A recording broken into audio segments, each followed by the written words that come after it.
Leitura Guiada, um programa da Primeira Igreja Batista em Botafogo.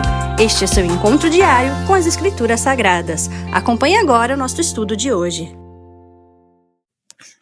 Amados irmãos, graça e paz do Senhor Jesus. Hoje, sexta-feira, 23 de janeiro de 2026, nós vamos para mais uma leitura da Bíblia, no livro de Jó, capítulos 25, 26 e 27. Então, capítulo 25, nós temos Bildade confrontando Jó.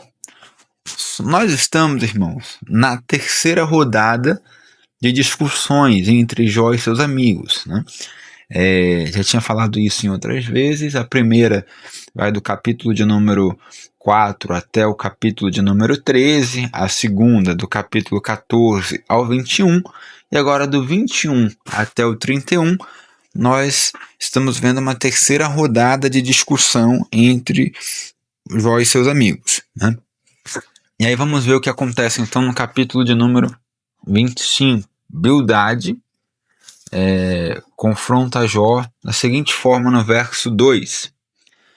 A Deus pertence o domínio e o poder. Ele faz reinar a paz nas alturas celestes. Acaso tem número os seus exércitos? E sobre quem não se levanta a sua luz? Como, pois, seria justo o homem perante Deus? Como seria puro aquele que nasce de mulher? Eis que até a lua não tem brilho, e as estrelas não são puras aos seus olhos, quanto menos o homem que é gusano e o filho do homem que é verme. Nós temos aqui uma espécie de quase de cântico de Bildade, afirmando a grandeza de Deus e a pequenez humana. Então ele coloca algumas coisas aqui interessantes para afirmar a grandeza de Deus. No verso 2, a Deus pertence o domínio e o poder. Ou seja, é a paz, ele faz reinar a paz nas alturas. Ou seja, Deus é todo poderoso. Deus tem um domínio sobre todas as coisas. É Deus quem traz a paz sobre as alturas e sobre os filhos dos homens. Verso de número 4. Como pode o homem ser justo diante de Deus? Aqui ele traz a ideia para a gente do pecado universal. Todos nós somos pecadores. Todos nós somos falhos. Todos nós pecamos. Essa é a ideia central do cristianismo. Todos nós pecamos. O homem diante de Deus é um homem caído, é um homem pecador. Portanto, como é que este homem pode ser justo diante de Deus? Não há resposta. Pelo menos não no momento em que Jó está vivendo, porque futuramente a resposta é Cristo. Como é que nós podemos ser justos diante de Deus? Vivendo a vida de Cristo, deixando com que Cristo viva em nosso lugar. Mas naquele momento eles não tinham ainda essa compreensão. Então, eles não têm resposta para essa pergunta: como é que o homem pode ser justo diante de Deus? Então não há nenhum justo, nenhum sequer. É o que já está escrito lá nos Salmos e depois em Romanos. E no verso de número 6, ele diz: quanto menos o homem que é gusano e o filho do homem que é verme. Aqui, Bildade está usando uma ênfase nas palavras, Então, ele repete as palavras para gerar uma ênfase. Então, ele diz: quanto menos o homem que é gusano seria uma espécie de larva, e o filho do homem que é verme. É a mesma coisa, São frases repetidas para dar uma ênfase maior. Perceba como esse capítulo 25 está bem divididinho assim, Ele tem 6 versos. Então o verso 2, ele traz o domínio e o poder de Deus. E o verso 3, ele reforça isso. Acaso tem número os seus exércitos, sobre quem não se levanta a sua luz? Enfim, acabou aqui a grandeza, ao discurso sobre a grandeza de Deus. Verso 4, como é que o homem pode ser justo perante Deus? Como seria puro aquele que nasce de mulher? E o verso 5 reforça essa questão. Até a lua não tem brilho, as estrelas não são puras aos olhos dele. Então, o 2 traz uma ideia que é reforçada no verso 3. O 4 traz outra ideia que é reforçada no verso 5. E o verso 6 é a conclusão ali do discurso de Bildade. Então o homem é larva e o filho do homem é verme, né? Então esse é o discurso sobre a grandeza de Deus e a pequenez humana, o tamanho pequeno do homem que não pode ser considerado justo diante de Deus. É um capítulo para a gente pensar, né? O quanto Deus é soberano, o quanto Deus é santo, o quanto o homem não pode se justificar a si mesmo diante de Deus, que nós temos nossa limitação e nunca alcançamos a Deus de fato, porque nós somos pequenos, a menos que Deus queira nos alcançar. E aí é um capítulo para a gente pensar a nossa total dependência de Deus, evitando o orgulho espiritual. A nossa fé tem que começar pela humildade, não pela autossuficiência, entendendo que Deus é o Todo-Poderoso, que Deus é o governador de todas as coisas e nós não somos justos diante dele. E aí vem o capítulo 26, o discurso de Jó, a resposta de Jó à fala de Bildade. Então Jó começa assim de uma forma bem irônica. Jó, capítulo de número 26, verso 2. Como sabes ajudar o que não tem força e prestar socorro ao braço que não tem vigor? Como sabes aconselhar o que não tem sabedoria e revelar plenitude de verdadeiro conhecimento?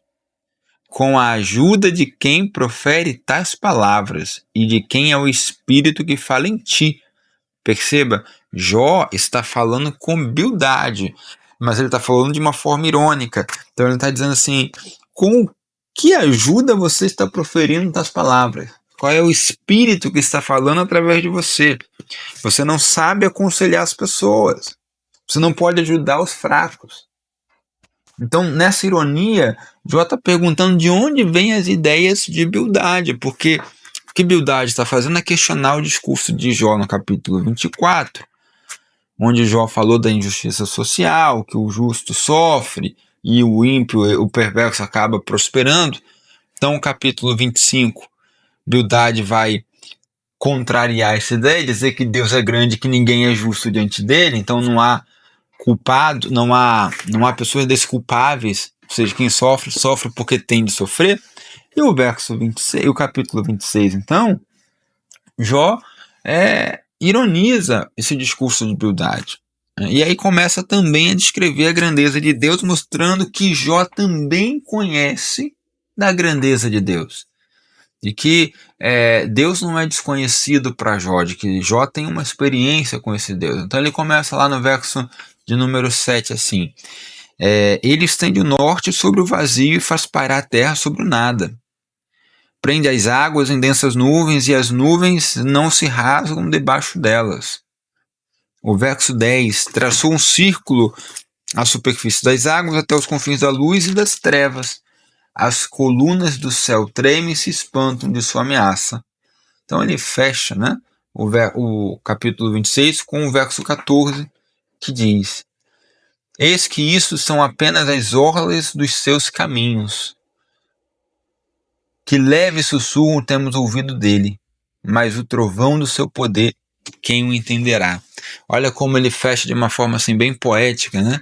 Mostrando a grandeza de Deus na criação, mostrando como Deus criou todas as coisas, montou limites para o mar, estendeu os céus, até as colunas do mar elas tremem, e aí ele ainda diz assim, isso é apenas um sussurro. Isso não é todo o poder de Deus. Isso é apenas uma ação simples de Deus. Então Jó potencializa aqui a grandeza de Deus. Ele fala sobre essa grandeza de Deus, mostrando que ele também conhece, né? E o que ele quer dizer aqui, irmãos, é que Deus governa o universo. Deus governa o universo visível e Deus governa o universo invisível. Deus é governador de todas as coisas. E mesmo o sofrimento não anula a majestade divina. Ou seja, não é porque nós sofremos que Deus deixou de ser o Criador. Não é porque nós choramos que Deus deixou de ser todo-poderoso. Ao contrário, as reviravoltas da nossa vida não nos dizem que Deus deixou o seu trono ou que Deus deixa de governar o mundo. Ao contrário, é que no governo de Deus também há espaço, momentaneamente, nesta vida terrestre, né? Também há espaço para o sofrimento. E que as coisas que nos acontecem com permissão de Deus. Nos acontecem dentro do governo de Deus, ou seja, Deus governa todas as coisas. Então, assim, nada acontece com você sem que seja permissão de Deus. E aí só nos resta, quando nós não entendemos alguma situação, só nos resta ter reverência diante de Deus. Reconhecer que nós não compreendemos seus caminhos e que a nossa dor não diminui a grandeza de Deus. Esse é o discurso de Jó. Que leve sussurro temos ouvido dele, mas o trovão do seu poder, quem o entenderá? E aí ele vai então para o capítulo 27, onde ele vai descrever a sorte dos ímpios, dos perversos, mas fazer uma defesa da sua integridade. Ele vai dizer no verso 2: tão certo como vive Deus, que me tirou o direito, todo-poderoso, que amargurou a minha alma, enquanto eu estiver em mim, a minha vida e o sopro de Deus nos meus narizes, nunca os meus lábios falarão injustiça, nem a minha língua pronunciará engano. Longe de mim que eu vos dê razão, até que eu expire, nunca afastarei de mim a minha integridade. A minha justiça me apegarei e não a largarei. Não me reprova a minha consciência por qualquer dia da minha vida. Veja, o que está acontecendo aqui, irmãos? Jó, ele está sofrendo uma espécie de tentação, que é a seguinte: se ele está sofrendo, se ele perdeu os bens, se ele perdeu a família, os amigos, se os amigos o acusam de pecado, então, aos olhos dos amigos, ele já é pecador, ele está sofrendo o preço do pecado. Se ele está sofrendo pecado, então ele tem uma ideia diante dele que é assim: bom, se eu já estou na lama, então eu vou me molhar nessa lama, eu vou me enveredar nessa lama, vou me sujar mais. Eu vou deixar a minha justiça para lá. Se eu sendo justo, se eu sendo íntegro, né, como o livro de Jó começa: viste o meu servo Jó, homem íntegro, justo, temente a Deus e que se desvia do mal. Então, se na minha integridade eu recebi tudo isso de ruim, não valeu a pena ser justo. Se não valeu a pena ser justo, eu vou cometer então as perversidades. Eu vou viver em pecado. Eu vou levar uma vida de perversão. Mas isso é uma tentação que está passando na sua mente. E aí, defendendo-se dessa tentação, é onde ele vai dizer, no verso de número 3, no verso de número 4, nunca os meus lábios falarão justiça, nem a minha língua pronunciará engano, longe de mim que eu dê razão a vocês, até que eu expire, nunca afastarei de mim a minha integridade. Então Jó toma uma decisão de ser fiel, de manter-se íntegro, mesmo quando a integridade aos nossos olhos não vale a pena. Não vale a pena numa questão material. Então, você para pensar na sua vida as vezes que você agiu com bondade, que você agiu com integridade, e às vezes você foi prejudicado. Que por agir com integridade, você talvez tenha perdido o emprego. Que por agir com bondade, com senso de justiça, as pessoas achavam que você estava errado, que você era bobo, te julgaram sem saber. Isso trouxe talvez dor, trouxe desentendimento, trouxe portas fechadas. Mesmo assim, isso não dá direito a fazer o mal. Isso não dá direito a deixar de ser íntegro. Isso não dá direito a deixar de ser honesto. Isso não dá direito a gente se apegar à injustiça. Ao contrário, nós temos que fazer como Jó. Longe de mim que eu dê razão aos outros, até que eu expire, nunca afastarei de mim a minha integridade. Porque diz respeito ao meu caráter, diz respeito à presença de Deus na minha vida, diz respeito à santidade para a qual eu sou chamado. Às vezes, ser íntegro, às vezes ser honesto, às vezes ser bom, vai trazer portas fechadas, vai trazer consequências ruins. Porque o mundo não espera isso das pessoas, não, o mundo é injusto, e ele espera das pessoas a injustiça. Então, às vezes, o justo ele acaba sofrendo. Não é motivo, no entanto, para que o justo caminhe na injustiça, opte pela injustiça, mas que ele continue sendo fiel a Deus, que ele continue andando em santidade, que ele continue apegado à integridade. Porque foi esse o chamado de Deus, é para isso que nós vivemos, né? Então, nós temos aqui uma aplicação pessoal que nos diz que a gente precisa permanecer fiel aos valores, mesmo quando somos mal interpretados. Permaneça fiel aos valores cristãos, permaneça fiel ao teu chamado, permaneça fiel à tua integridade, permaneça fiel aos teus valores. Não é porque os outros estão errando e estão ganhando com isso que você vai errar também. Como dizia, né, aquele ditado antigo que as mães falam, você não é todo mundo, você não foi chamado para ser todo mundo, você não foi chamado para errar com os outros. Se você anda em integridade, permaneça nessa integridade.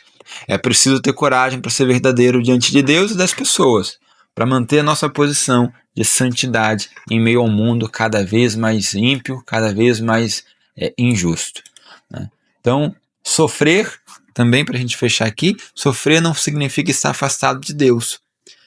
O nosso sofrimento não significa que Deus nos abandonou, ou que Deus retribuiu a nossa integridade, a nossa caminhada de santidade, né? Ao contrário, Deus permanece ao nosso lado. Então o capítulo 27 nos chama a uma vida íntegra. Escolha viver a integridade. Evite a corrupção, evite a desonestidade. Caminhe pela santidade, que foi esse nosso chamado, né? Pedro diz assim, sede santos, porque o Senhor nosso Deus é santo. Nós precisamos buscar a santidade, porque ainda que ela não seja reconhecida aqui, ela é reconhecida por Deus. E só o reconhecimento de Deus é que já vale a pena. Se Deus nos chama para uma vida santa, é essa caminhada que nós devemos buscar. Irmãos, que a paz de Deus alcance a sua casa, sua vida, seu lar. Tenha um dia abençoado e até amanhã.